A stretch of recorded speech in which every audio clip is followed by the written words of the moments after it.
The beginning of Donald Trump's presidency saw a complete lack of resistance, a bending of the knee from the corporate media, the business class, and unfortunately, even some Democrats.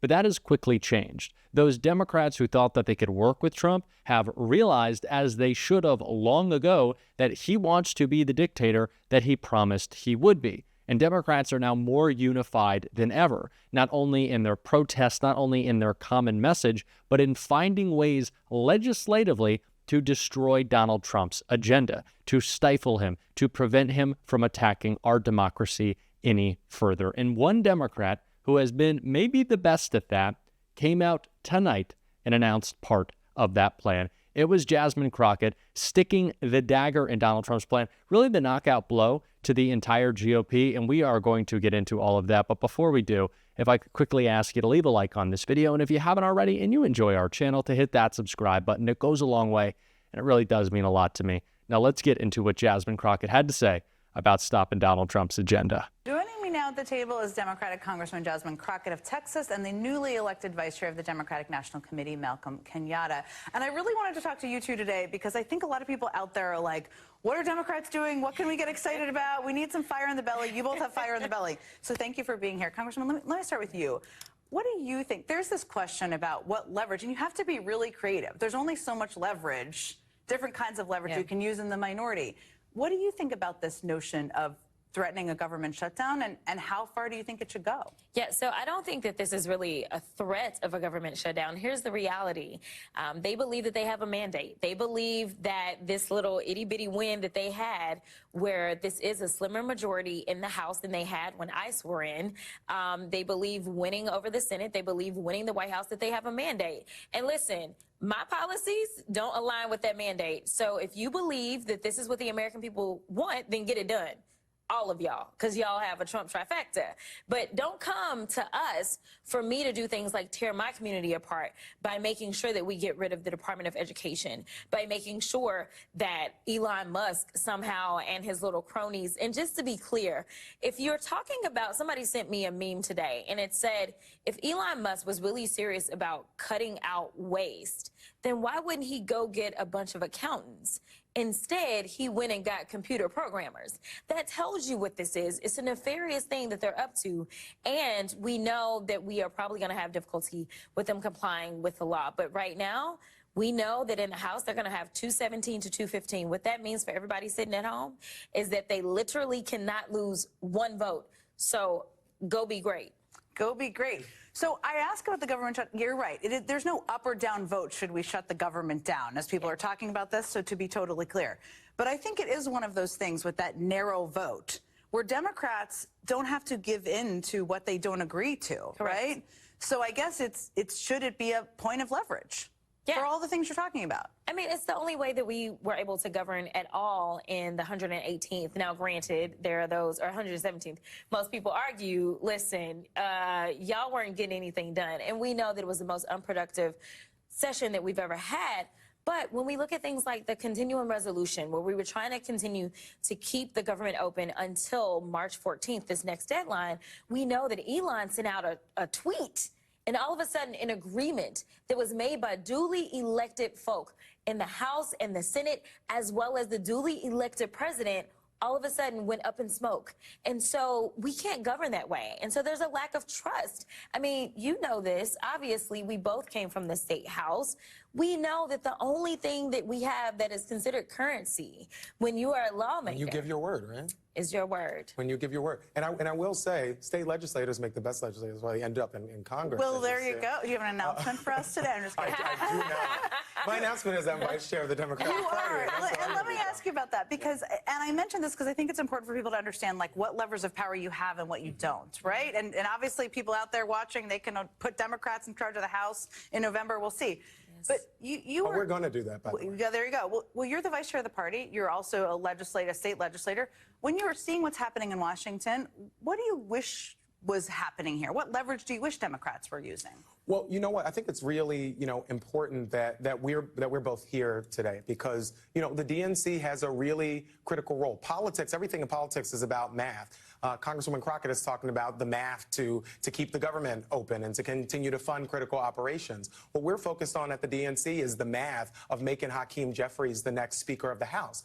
Over the last couple of days, whatever it's been since this guy got sworn in, we have seen a reverse Robin Hood where we're supposed to believe that the wealthiest man in the world is rooting around in our government systems to make life better for the people who live in my district, folks who are one car payment away, one home repair away from losing the safety and security that we all deserve. That is what we're supposed to believe. Clearly, it's BS. It's nonsense. Donald Trump has spent every single day since he's been in office making life worse for working people and working families. And so the question that folks have to ask is, what are folks going to do in this moment? And I think that there's a lot that people can do. And what we've been talking about at the DNC under the leadership of our new chair, Chairman Martin, is getting people to look local.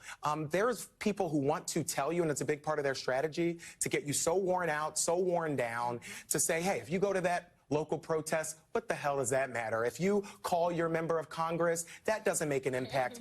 Everything you do makes an impact, but people should recognize that everything that matters in the world is not happening here in D.C. It was in state capitals where they were gerrymandering maps and making it more difficult to vote. It was at your local school district where they were banning books and trying to rip away our history. And so what we are going to be doing at the DNC, first and foremost, we talked a little bit about this, is also telling our own story, not allowing who the Democratic Party is to be dictated by some editorial board of a newspaper owned by a different billionaire. We're going to tell our own story, and we're doing that with what you've been seeing on our social media every single day, putting out what have Democrats done today. So if you follow us on social media, you will see that. Yeah, that's right. A good follow. Okay, before I let you go, the minute we have left, what's one thing you hope people watching pay attention to that Republicans are doing that maybe isn't getting enough attention? I'm going to ask you the same question about something happening. So really quick, I'm just going to let everyone know that we do have our first DOJ subcommittee hearing this week. So tune in to C-SPAN. Pop your popcorn. The Congresswoman will be there. But I also want to point out, because you brought up Elon Musk, I want to point out that Musk currently is getting billions of dollars in government contracts. And we've not heard about him cutting any of that. And that's coming from defense. Defense currently comprises approximately 16% of our budget. Yet nobody's looking at it. Department of Education is less than 1%. It literally doesn't even register. When we talk about U.S. aid, it's 1.1%. So they're over here playing with you. They're playing in your face, trying to say, go look at this penny over here and ignore the other 99 pennies that we got over here. And that's what I want the American people to wake up and see. They're playing in your face, and I'm going to make sure that you know exactly how bad they're playing in your face. For a while there, I was a little hesitant to join the coalition of let them burn it all down.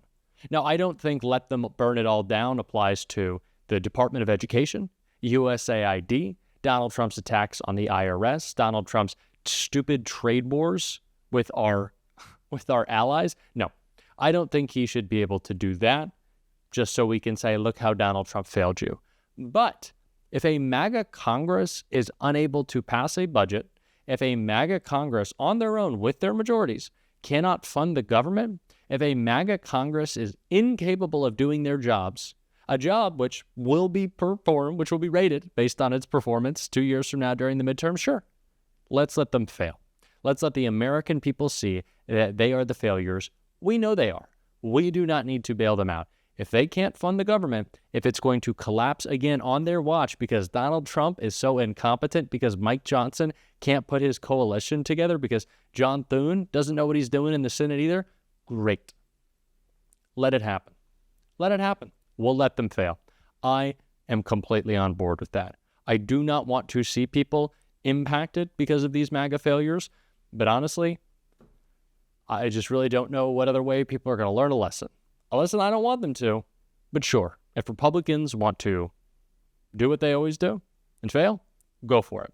Jasmine Crockett was not the only person to say that. Yes, this is Democrats coming together both in the House and the Senate, and Senator Andy Kim was talking about that right here. With how your party is pushing back in this moment, have Democrats found their footing? Well, I want to make sure that the American people see it across the board in terms of all the different prongs of what's happening. You know, there is the litigation side, legislation, the oversight, the communication, and I'll also add the mobilization that you saw there. when it comes to litigation, what we've seen so far, dozens of lawsuits. This is something that the senators, we had been in touch with the state's attorney general ever since November, talking about what comes next. And you see so far, right now, the state's attorney generals are 3 for 3 in terms of being able to move that forward. Now we're also proceeding with the legislation side. We have the continuing resolution. Basically, in a few weeks, the Republicans are going to try to figure out how they move forward. And they have, for the last 2 years, needed Democratic votes for every single continuing resolution, and they should not count on that this time around. Okay, you take me to my next question, because your colleague Jeff Merkley basically said he's prepared to try to shut down the government over some of these sledgehammer actions that he's seeing by Elon Musk. Are you prepared to shut down the government, to join Democratic colleagues who want to stand in the way of keeping the government open? Well, you have to look at what the Trump administration is doing right now. They are simply trying to, they are simply trying to dismantle the government. So yes, look, if we have to take steps to be able to hold them accountable, use the leverage that we have to force it, I cannot support efforts that will continue this lawlessness that we're seeing when it comes to this administration's actions. And for us to be able to support government funding in that way, only for them to turn it around to dismantle the government, that is not something that should be allowed. So just to be clear, Senator, you are open to voting yes to shut down the government, to make this point. This is on them. This is about whether or not they can get the votes. They are the majority. And if they cannot govern, then that's for the American people to see. But I've worked in government. I've worked through multiple government shutdowns. I would be the last person to want to get to that stage. But we are at a point where we are basically on the cusp of a constitutional crisis, seeing this administration taking steps that are so clearly illegal. And until we see a change in that behavior, we should not allow and condone that, nor should we assist in that. I love the fight that we are seeing from Democrats. This is not a time to boo-hoo. This is not a time to concede, to say, well, Donald Trump and the Republicans, they won a lot of votes based off lies. Now show people the truth of what they're all about.